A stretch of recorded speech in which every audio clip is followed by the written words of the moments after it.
driving down the road, old country road, and going about 35 miles an hour. All of a sudden, I look out the window, and there's a chicken keeping up with me at 30 miles an hour. Well, what's really weird though is the chicken had 3 legs. And I'm thinking to myself, I'm like, what in the world is going on? So I speed up a little bit, going about 50, and the chicken keeps right up with me. I speed up a little more. All of a sudden, the chicken just shoots past me. Then it runs off a side road, takes a left. So I'm like, I'm trying to figure out what's going on. So I turn off the side road. I follow down. I see the chicken. He goes past his farmhouse and his barn. Dude standing out in front of the house. I stop. I was like, hey, you see that 3-legged chicken run by here? The guy's like, yep. We breed them. Me and my wife, we both like drumsticks along with the little one. So we couldn't decide who would get the drumsticks. We made 3-legged chicken. I'm like, oh, wow. I was like, how's it taste? Like, I don't know. We've never been able to catch one. It's one of Ronald Reagan's favorite jokes, by the way. But thank you so much for having me here tonight. And to all of our elected officials and our dignitaries, hello and thank you. To Vanessa, can we give her another round of applause?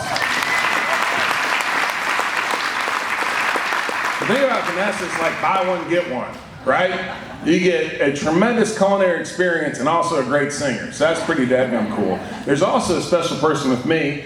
He's a graduate of Campbell County High School, Mr. Chris Caldwell. Chris is the Knox County Chief Financial Officer. He is also the Mayor's Co-Chief of Staff. And in my opinion, he's the best finance director in the state of Tennessee.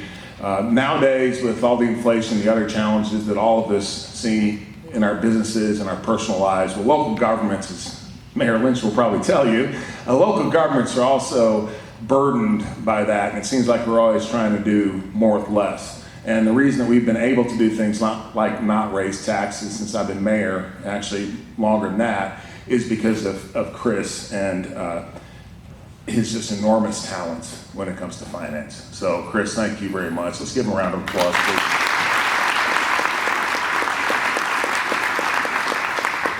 My dad spent 10 years in the Navy. Now, sailors are notorious for using 4-letter words.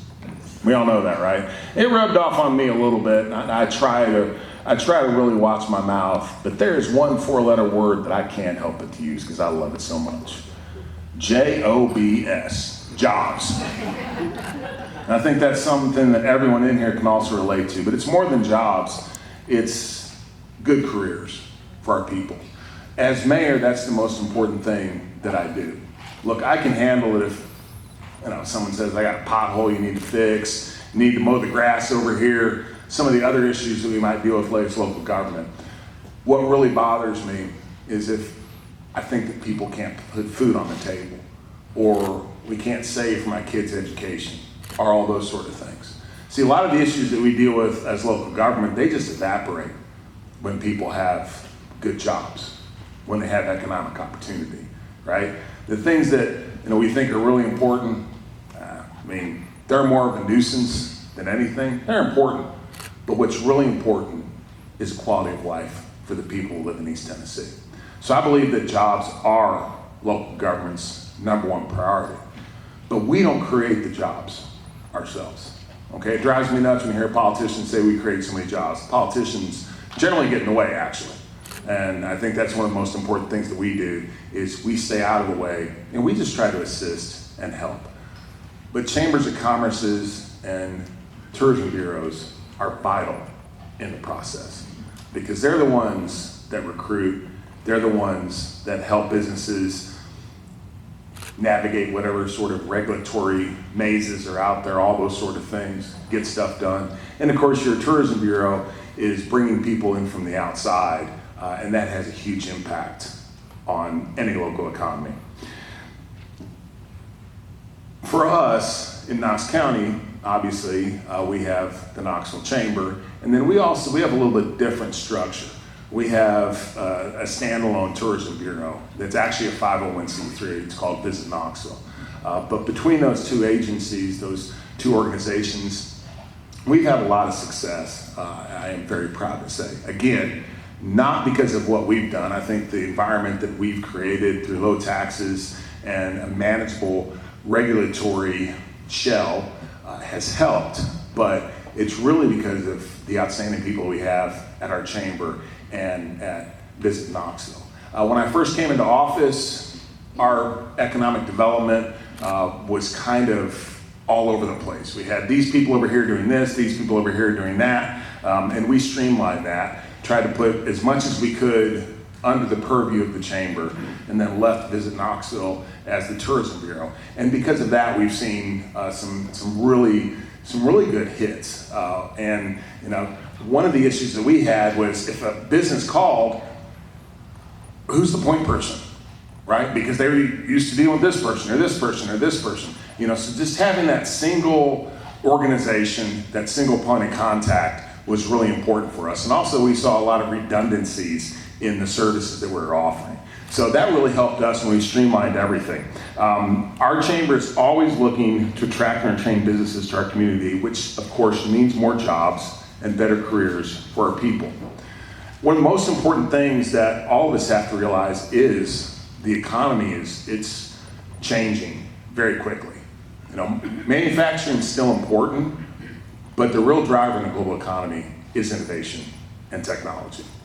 And here in East Tennessee, we are just so well equipped and located to take advantage of those changes. You were mentioning the business that has come here and is working with the Oak Ridge National Laboratory. That's a huge driver for regional economic development.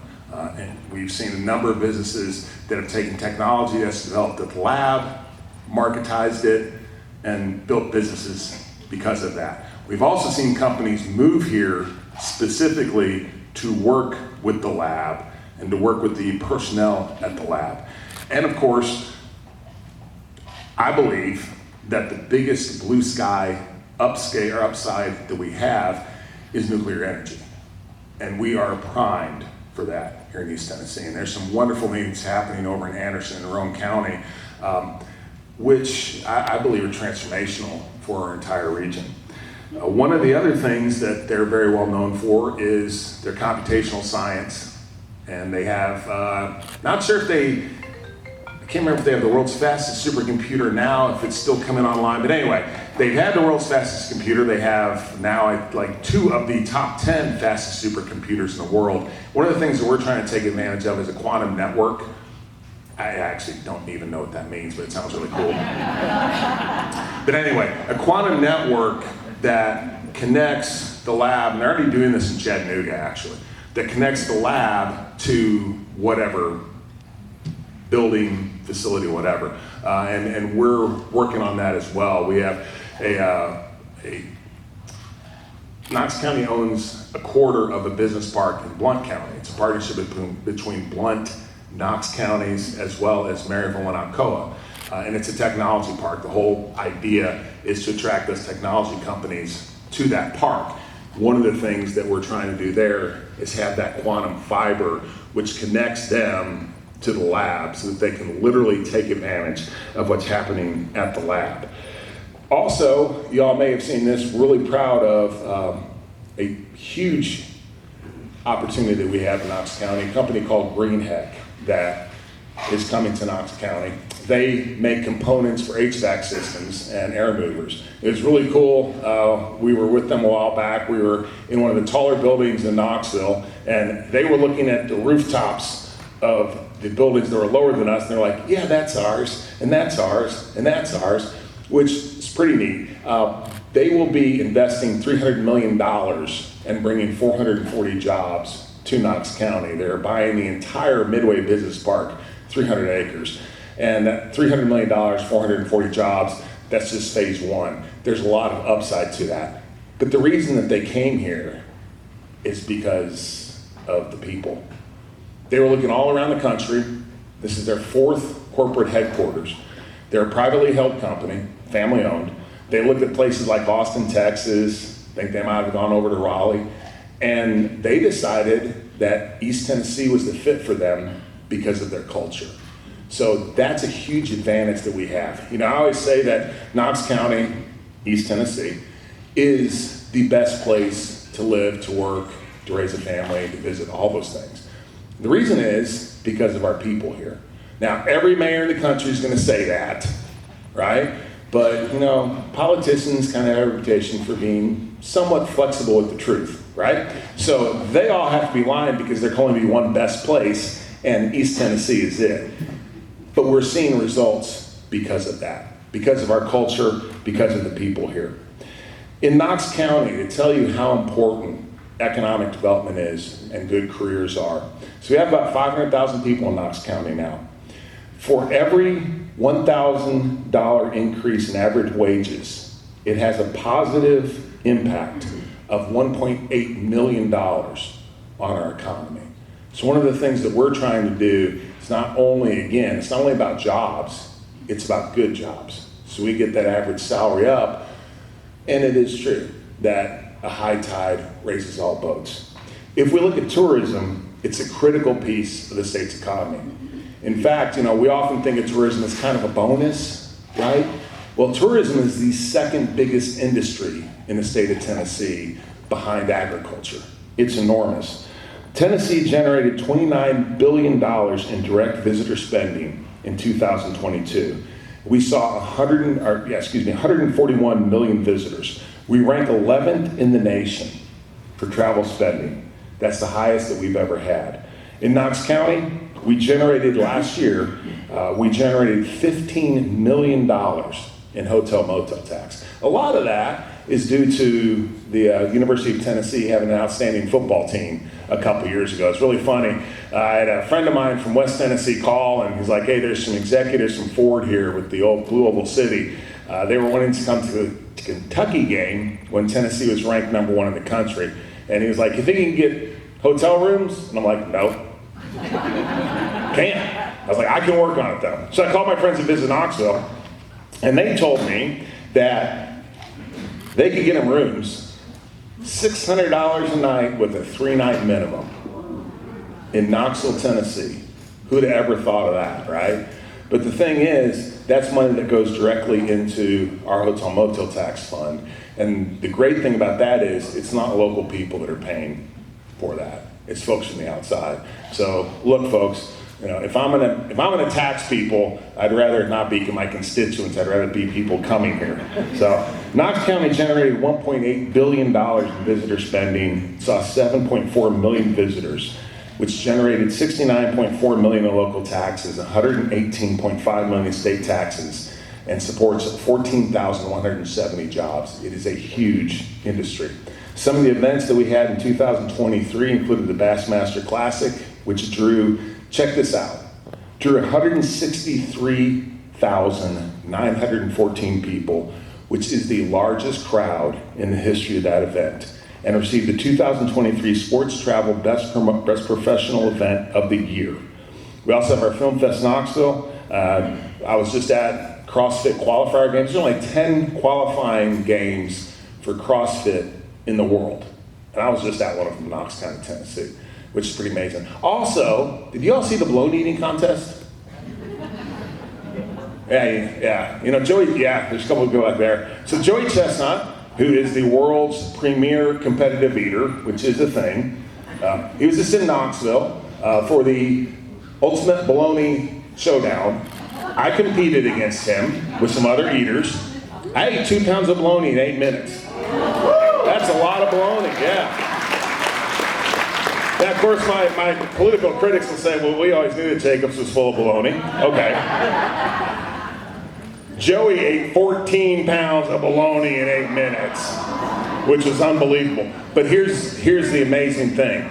That was the best ever first-time event that Major League Eating had ever had. And it saw 270 million views from all around the world. And the great thing is, they're talking about Knoxville. Now, I don't know if it's a great thing they're talking about Knoxville eating bologna, but nevertheless, Knoxville is on everybody's computer and TV, which is pretty cool. So tourism just has an enormous impact, and it's vitally important. And I think that's something that every county across our state can do, because we all have really cool stuff to see, whether it's Knoxville, a more urban area, whether it's Sevier County and Blount County with the mountains, or whether it's up here with things like the lake and the ATV activities and all this sort of stuff. In Knox County, our hotel occupancy rate is almost 67%. which is huge. And I think a lot of also what happened during the pandemic was, since people weren't getting on airplanes and flying, is they were looking for places to take vacations they could drive to. Well, here in East Tennessee, we're about 11 hours drive from 60% of the nation's population. So we are in a very fortuitous location when it comes to tourism, because more than half the country can drive here within a day. Of course, that also helps for things like logistics, distribution, all that sort of stuff. Ultimately, the Chamber, I've talked about Tourism Bureau, I've talked about local government. The most important factor to all of this is private businesses. And we take a lot of credit for all these things, but it's you all who create the jobs. It's you all who take the risks. My heroes are entrepreneurs. My heroes are people that are willing to take the risk because they want to make their lives better, but in doing so, they make other people's lives better as well. And it's not easy. And I've had a couple small businesses myself. I'm not very good at it. They keep failing because it's hard. So those who are successful, I admire them and I respect them. I appreciate everything that you do for our community. You know, one of the things that struck me during the pandemic was talking with local small businesses who probably fiscally, for their own financial well-being, they'd have been better off if they'd have just shut down for a little while. They didn't do that because they wanted to provide a paycheck for the people that work there, because they were like family to them. And that just spoke to me on a level that I can't even describe. You know, because a lot of times, business is all about profit. Profit's important, but for a lot of people in business, it's about the people who work for them, work with them, and the customers that they serve. Without you, frankly, the economy just doesn't go, and that's a big problem for all of us. So thank you all so very much for being here tonight. Congratulations to all the award winners, and best of luck in the future. Thank you.